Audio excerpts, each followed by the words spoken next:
Welcome back mga kaagap.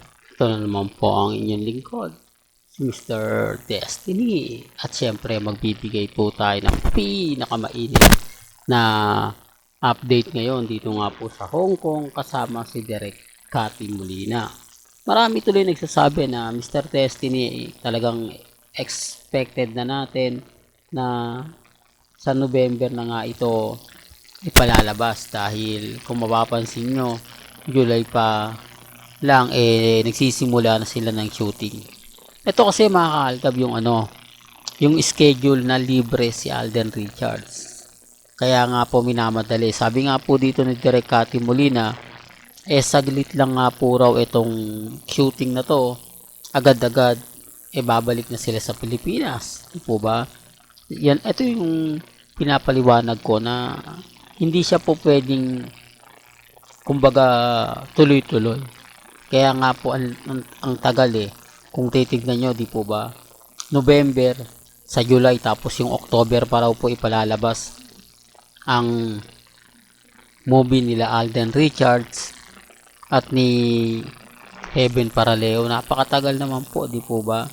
Yan ay base lang naman sa mga nakukuha nating impormasyon. Base lang naman yan mga kaaldab sa mga kumbaga na nakukuha natin. Kaya nga po yung iba nagtataka, wala daw pong sinasabing ganoon, hindi sila updated po ba? Kaya wag po kayong basta-basta maniniwala kapag may mga ganyan, kasi yung iba po talaga walang alam, malakas lang talaga mambash.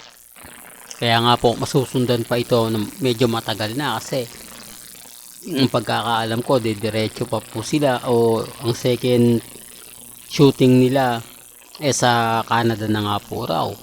Pero malapit ng kumbaga malapit na po ang premiere night ng Pulang Araw. Siyempre sunod-sunod po yung schedule ni Richard Paul Carson. Kaya nga po yung iba hindi alam kung nasaan nga po ba si Alden, kung sino nga po ba yung kasama ni Alden sa Hong Kong, bakit wala dyan si Mamate. Mga katanungang pasimple lang, mga katanungang mapapaisip din po kayo kung saan nga po ba tumutuloy itong si Richard Paul Carson, at bakit gano'n na lang nga po talaga ang pag-i-issue kay Alden at kay Catherine, na mas maganda nga po raw ito dahil wala na raw pong ahadlang, yung mga kissing scene nila Alden at ni Kathleen mas daring pa raw. Remind ko lang po sa inyo si Alden matured na yan. Ito yung pinaka-pelikula niya na may kissing scene o love scene nga po sila ni Julia Montes. Normal lang yan kung magkaroon. Kaya nga sabi ko sa inyo, wag po kayong mawiwindang dahil mas marami nga pa raw pong pasabog para bumagsak ang Aldab Nation. Di po ba? Kalmado lang kasi malapit na nga po ang ating anniversary. Po ba? Kaya nga po, relax lang po kayo.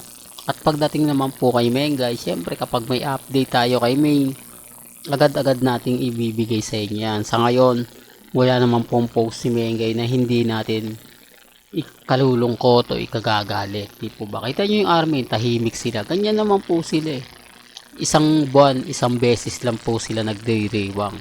Isang beses lang po sa loob ng isang buwan. Minsan madalang pa nga po. Kaya nga po galit na galit sila sa atin.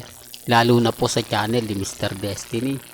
Well, hanggang dito na lang po yung updates natin. Kaya kung gusto nyo pa po ng pinaka-latest at sariwang update, abay tumutok lang po kayo dito po sa channel ni Mr. Destiny para updated po kayo sa mga latest at sa mga bagong video po na ilalabas po natin maya-maya lang. Hanggang sa muli, salamat po sa panonood at pakikinig.